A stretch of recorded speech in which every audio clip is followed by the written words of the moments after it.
Happy birthday to you, happy birthday to you, happy birthday to George Frederick Handel, who would actually be 336 years old today. Happy birthday to you.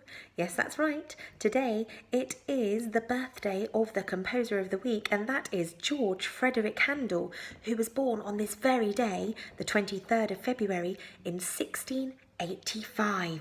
So, he is our composer of the week. Now, between you and me, Handel was a bit of a naughty boy. When he was little, he used to sneak off without his dad knowing and go and practice the piano. Well, it wasn't called the piano, it was called the clavichord, but similar sort of thing. I'll show you a picture now of a clavichord and you can compare it to a piano. This is a clavichord. Spot the black notes and find the white notes. This is a piano. What are the differences to a clavichord?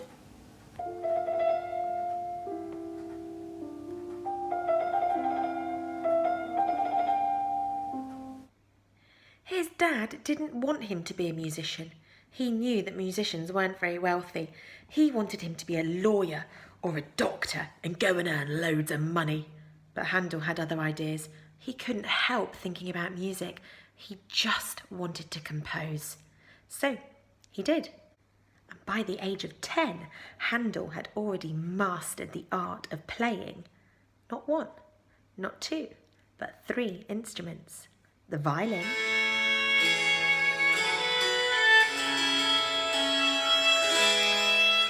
the oboe,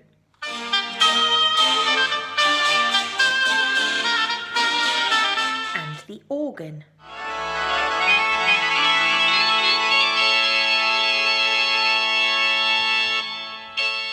Like most composers of the Baroque period, he was born in Germany. But if you ask anyone now, we sort of say he was British because he came to move over to England in London when he was quite young. Because royalty loved him.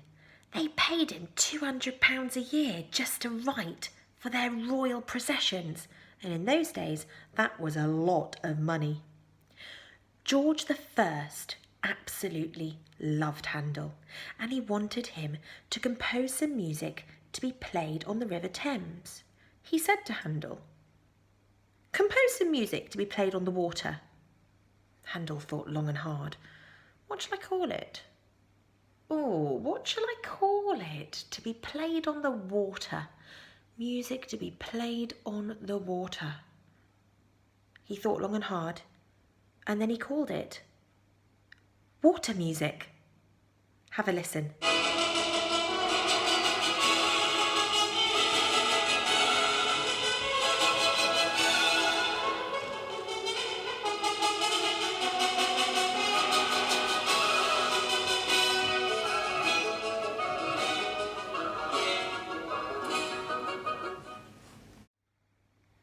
Then George II came along and he said, "I want you to play some music for the royal fireworks to celebrate the end of the war."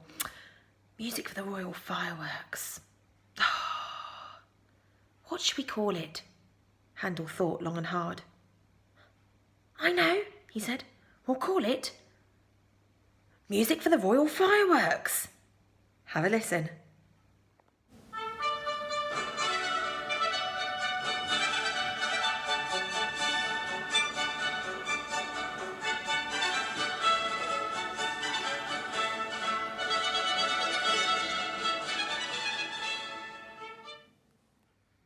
Now, although Handel's really well known for his water music and music for the royal fireworks, he really does need to come up with a more original name for those. He is most known for a piece of music called The Messiah.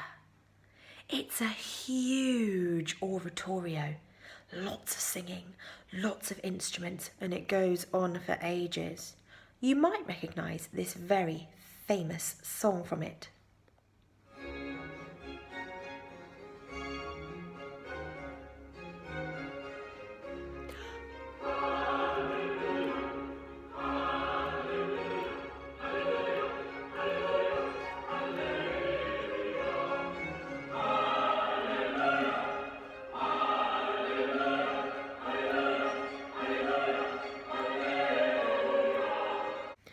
George II loved Handel's Messiah, and this bit in particular, the Hallelujah chorus, so much that he decided to stand up and listen to it.